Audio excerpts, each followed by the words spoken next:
ಎಲ್ಲರಿಗೂ ನಮಸ್ಕಾರ. ಸಂಕ್ರಾಂತಿ ಹಬ್ಬದ ಆರ್ಥಿಕ ಶುಭಾಶಯಗಳು. ಮುಂಚೆನೇ ನಿಮಗೆಲ್ಲರಿಗೂ ಶುಭಾಶಯಗಳನ್ನ ತಿಳಿಸ್ತಾ ಇದ್ದೀನಿ.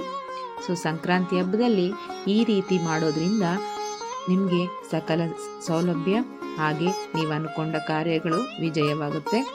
ಅದು ಯಾವ ಕೆಲಸ ಏನು ಮಾಡಬೇಕು, ಯಾವಾಗ ಮಾಡಬೇಕು ಅನ್ನೋದನ್ನು ತಿಳಿಸ್ತಾ ಹೋಗ್ತೀನಿ. ಈ ಸಂಕ್ರಾಂತಿಯಲ್ಲಿ ನಮ್ಮ ಮನೆಯಲ್ಲಿ ನೆಗೆಟಿವ್ ಎನರ್ಜಿ ಇರುವುದನ್ನು ಯಾವ ರೀತಿ ನಾವು ಅದನ್ನು ಪಾಸಿಟಿವ್ ಆಗಿ ಮಾಡಬೇಕು, ಅಥವಾ ನಾವು ಹೇಗೆ ಮಾಡಿದ್ರೆ ನಾವು ನೆಗೆಟಿವ್ ಎನರ್ಜಿಯಿಂದ ನಾವು ದೂರ ಇರ್ತೀವಿ, ನಮ್ಮ ಮನೆಯಲ್ಲಿ ಹಣ ನಿಲ್ತಾ ಇಲ್ಲ, ಸಮಸ್ಯೆಗಳು ಜಾಸ್ತಿ, ಈ ರೀತಿ ಅಂದ್ಕೊಳ್ಳೋರೆಲ್ಲ ಏನು ಮಾಡಬೇಕು ಅಂದರೆ ಈಗ ಬರೋ ಸಂಕ್ರಾಂತಿ ಹಬ್ಬಕ್ಕೆ ಮುಂಚೆ ಬರುವ ಒಂದು ಶನಿವಾರ ನೀವು ತಪ್ಪದೆ ಈ ಕೆಲಸವನ್ನು ಮಾಡಿ. ಮನೆಯೆಲ್ಲ ಶನಿವಾರ ನೀಟಾಗಿ ಶುಚಿಗೊಳಿಸ್ಕೋಬೇಕಾಗುತ್ತೆ. ಹಾಗೆ ಪ್ರತಿಯೊಂದು ಮೂಲೆಯಲ್ಲೂ ನೀಟಾಗಿ ಒಂದು ಇಡೀ ಉಪ್ಪನ್ನು ಹಾಕಿ ಸ್ವಚ್ಛಗೊಳಿಸ್ಕೊಳ್ಳಿ. ಹಾಗೆ ನಿಮ್ಮ ಮನೆಯಲ್ಲಿ ಹಳೇದೇನಾದರೂ ಇದ್ದರೆ ಆ ದಿನ ಎಸ್ದು ಬಿಡಿ. ಹಳೇದು ಮುರಿದಿರೋದು ಚೇರು ಈ ರೀತಿ ಏನಾದರೂ ಮುರಿದೋಗಿರೋದು ಮನೆಯಲ್ಲಿದ್ದರೆ ಅದೆಲ್ಲ ಅಶುಭ ಅಂತ ಹೇಳ್ತಾರೆ.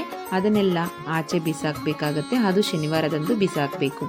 ನಂತರ ಎಲ್ಲ ಬಿಸಾಕಿ ನಂತರ ಮನೆಯನ್ನು ನೀಟಾಗಿ ಕ್ಲೀನ್ ಮಾಡ್ಕೋಬೇಕಾಗತ್ತೆ. ಕೆಲವೊಂದು ಪ್ರಾಂತದಲ್ಲಿ ಮಕರ ಸಂಕ್ರಾಂತಿ ದಿನವೇ ಎಲ್ಲದನ್ನು ತಗೊಂಡೋಗಿ ಸುಟ್ಟು ಬಿಡ್ತಾರೆ. ಕೆಲವೊಂದು ಕಡೆ ಅದು ಸಂಪ್ರದಾಯ ಇರೋದಿಲ್ಲ. ಆ ಥರ ಇದ್ದವರು ಎಲ್ಲ ಆಚೆ ಎಸಿಬೇಕಾಗತ್ತೆ. ಇದು ಒಂದು ಕೆಲಸ. ನಂತರ ನಾವು ಮನೆಯಲ್ಲಿ ಮಾಡಬೇಕಾಗಿರೋದು 2 ಬೊಗಸೆಯಷ್ಟು ಅಕ್ಕಿನ ತಗೊಂಡು ನಾವು 2 ಬೊಗಸೆ ಅಕ್ಕಿನ ಹಿಟ್ಟಾಗಿ ಮಾಡಿಕೊಂಡು ಅದರಲ್ಲಿ ಮನೆಯಲ್ಲಿ ಒಂದು ದೀಪವನ್ನು ಹಚ್ಚಬೇಕಾಗತ್ತೆ. ಆ ರೀತಿ ಹಚ್ಚೋದ್ರಿಂದ ಮನೆಯಲ್ಲಿರೋ ದಾರಿದ್ರ್ಯತೆ ದೂರ ಆಗುತ್ತೆ. 2 ಬೊಗಸೆ ನಿಮ್ಮ ಕೈಯಲ್ಲಿ 2 ಬೊಗಸೆ ಅಕ್ಕಿಯನ್ನು ತಗೊಂಡು ಈ ರೀತಿ ಒಂದು ಮುದ್ದೆ ಆಕಾರದಲ್ಲಿ ಮಾಡಿ 3 ಬತ್ತಿಗಳನ್ನು 1 ಬತ್ತಿಯಾಗಿ ಮಾಡಿ ಮನೆಯಲ್ಲಿ ದೀಪ ಹಚ್ಚಬೇಕು. ಯಾವಾಗ ಹಚ್ಚಬೇಕು ಅಂದರೆ ನೀವು ಯಾವತ್ತು ನಿಮಗೆ ಮಕರ ಸಂಕ್ರಾಂತಿ ಇರುತ್ತೋ ಇವಾಗ ಬರೋ 14ನೇ ತಾರೀಕು ಮಧ್ಯಾಹ್ನ 12 ಗಂಟೆ ಒಳಗೆ ಈ ಕೆಲಸವನ್ನು ಮಾಡಬೇಕಾಗತ್ತೆ. ಮಧ್ಯಾಹ್ನ 12:45ಕ್ಕೆ ಈ ಕೆಲಸ ಮುಗ್ದಿರಬೇಕು. ಈ ರೀತಿ ದೀಪ ಹಚ್ಚೋದ್ರಿಂದ ತುಪ್ಪ ಹಾಕಿ ದೀಪ ಹಚ್ಚಬೇಕು. ಇಡೀ ದಿನ ಚೆನ್ನಾಗಿ ಉರಿಬೇಕು. ಮಾರನೇ ದಿನ ಇದನ್ನು ಏನು ಮಾಡಬೇಕು ಅಂದರೆ ಒಂದು ಹಸು ಕರು ಆದರೂ ಪರವಾಗಿಲ್ಲ, ಹಸು ಆದರೂ ಪರವಾಗಿಲ್ಲ, ಆ ಹಸುಗೆ ನೀವು ಅದನ್ನು ತಿನ್ನಿಸ್ಬೇಕಾಗತ್ತೆ. ಅದರ ಜೊತೆಯಲ್ಲಿ ನೀವು ಹಸುಗೆ ಅಕ್ಕಿ ಹಾಗೆ ಬೆಲ್ಲವನ್ನು ಕೂಡ ತಿನ್ನಿಸುವುದು ಸಂಪ್ರದಾಯ. ಹಾಗೆ ಆ ಹಸುಗಳು ಮುಕ್ಕೋಟಿ ದೇವರು ಆ ಹಸುವಲ್ಲಿ ಇರುತ್ತೆ. ಹಾಗಾಗಿ ನೀವು ಪೂಜೆ ಮಾಡಿರುವಂತಹ ಆ ದೀಪನ ಆ ಹಸುಗೆ ತಿನ್ನಿಸೋದ್ರಿಂದ ನಿಮಗೆ ಎಲ್ಲ ಐಶ್ವರ್ಯ ಕೂಡ ನಿಮಗೆ ಲಭ್ಯವಾಗುತ್ತೆ ಅಂತ ಒಂದು ನಂಬಿಕೆ. ಈ ರೀತಿ ನಾವು ಮಕರ ಸಂಕ್ರಾಂತಿಯಲ್ಲಿ ಮಾಡಲೇಬೇಕಾದ ಕೆಲವು ನಿಯಮಗಳು. ಮನೆ ಶುಚಿಗೊಳಿಸ್ಕೊಂಡು ಈ ರೀತಿ ಮನೆಯಲ್ಲಿ ದೀಪ ಹಚ್ಚಿ ಮಾಡ್ತಾ ಹೋಗೋದ್ರಿಂದ ನಿಮಗೆ ಕಾಲಕ್ಕೆ ಹಾಗೆ ಮುಂಬರುವ ದಿನಗಳಲ್ಲಿ ಎಲ್ಲ ಶುಭವಾಗುತ್ತಾ ಬರುತ್ತೆ. ಹಾಗೆ ನಾವು ಮನೆಯಲ್ಲಿ ನೀಟಾಗಿ ಪೂಜೆಗಳನ್ನು ಮಾಡಿಕೊಂಡು ಎಲ್ಲ ಹಳ್ಳಿಗಳಲ್ಲಿ ಸಂಪ್ರದಾಯಗಳಲ್ಲಿ ಆದರೆ ಆ ವರ್ಷ ಬೆಳೆದಿರೋ ಅಂಥ ಬೆಳೆನೆಲ್ಲ ಪೂಜೆ ಮಾಡ್ತಾರೆ. ನಮ್ಮ ಈಗಿನ ಜನ್ರೇಷನಲ್ಲಿ ಆ ರೀತಿ ಕೆಲವು ಕಡೆ ಇರೋದಿಲ್ಲ. ಹಾಗಾಗಿ ನಾವು ಬೆಳೆದಿರೋ ಅಂಥ ಅಕ್ಕಿ ಆಗಲಿ ಭತ್ತ ಆಗಲಿ ದಾನ ಧರ್ಮವನ್ನು ಮಾಡ್ತಾರೆ. ಆದರೆ ನಾವು ಮಾಡೋದಕ್ಕೆ ಆಗಲ್ಲ, ಸಿಟಿಯಲ್ಲಿ ಇರೋರು. ಆ ಕಾರಣಕ್ಕೋಸ್ಕರ ನೀವು ಇದೊಂದನ್ನು ದಾನ ಮಾಡಿದ್ರೆ ಸಾಕು, ಎಷ್ಟೋ ಫಲಗಳು ಸಿಗುತ್ತೆ. ಅದೇನಪ್ಪ ಅಂದರೆ ಈ ಕುಂಬಳಕಾಯಿ, ಪಂಪ್ಕಿನ್ ಅಂತ ಕರೀತಾರೆ. ಈ ಕುಂಬಳಕಾಯಿನ ನೀವು ಸಂಕ್ರಾಂತಿಯ ದಿನ ದಾನ ಮಾಡೋದ್ರಿಂದ ಭೂಮಿ ದಾನ ಮಾಡಿದಷ್ಟು ಫಲವನ್ನು ನಿಮಗೆ ಸಿಗುತ್ತೆ.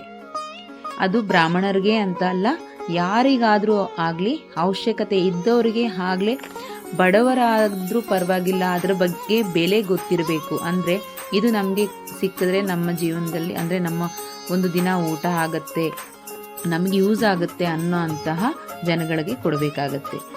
ಅಕ್ಕಿ, ಕುಂಬಳಕಾಯಿ ಹಾಗೆ ಭತ್ತ ಈ ರೀತಿ ನಿಮ್ಮ ಹತ್ರ ಏನೇ ಇರಲಿ.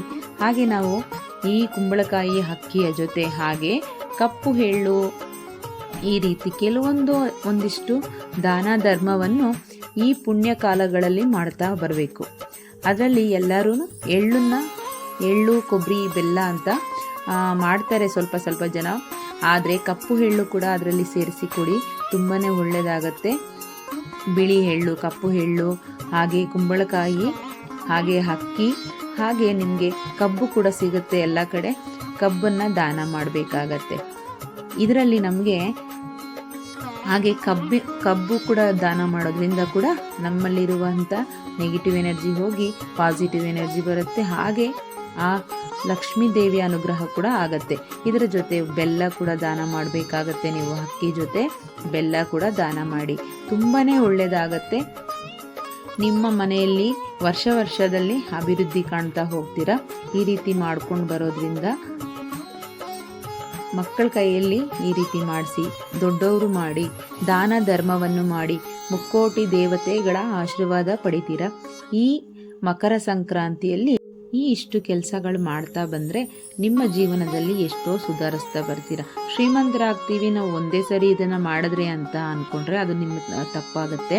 ನಾವು ಯಾವುದೇ ಆಗಲಿ ಮನಸ್ಸಿಂದ ಒಳ್ಳೆ ರೀತಿಯಲ್ಲಿ ಕರೆಕ್ಟಾಗಿ ಮಾಡ್ತಾ ಬಂದರೆ ನಿಮಗೆ ಕಾಲಕ್ರಮೇಣ ನಿಮಗೆಲ್ಲ ಒಳ್ಳೆಯದಾಗ್ತಾ ಬರುತ್ತೆ. ದಾನ ಧರ್ಮ ಅನ್ನೋದು ನಾವು ಎಷ್ಟು ಮಾಡ್ತೀವೋ ಅದ್ರ ಡಬಲ್ ನಮಗೆ ಸಿಗುತ್ತೆ. ದೇವರು ನಮಗೆ ಅದು 2 ಪಟ್ಟಷ್ಟು ನಮಗೆ ಕೊಡ್ತಾ ಬರ್ತಾನೆ. ದಾನ ಧರ್ಮವನ್ನು ನಾವು ಕೊಡುವಂಥವರಾಗಬೇಕೇ ಹೊರತು ತಗೊಳ್ಳೋ ಥರ ಆಗಬಾರದು ಎಂದು ದಾನವನ್ನು ಮಾಡಬೇಕಾಗತ್ತೆ. ಅದರಲ್ಲೂ ಈ ಮಕರ ಸಂಕ್ರಾಂತಿಯಲ್ಲಿ ದಾನ ಧರ್ಮವನ್ನು ಮಾಡಿದರೆ ಎಲ್ಲರಿಗೂ ಒಳ್ಳೆಯದಾಗುತ್ತೆ. ಸರ್ವೇ ಜನ ಸುಖಿನೋ ಭವಂತು. ನಮಸ್ಕಾರ.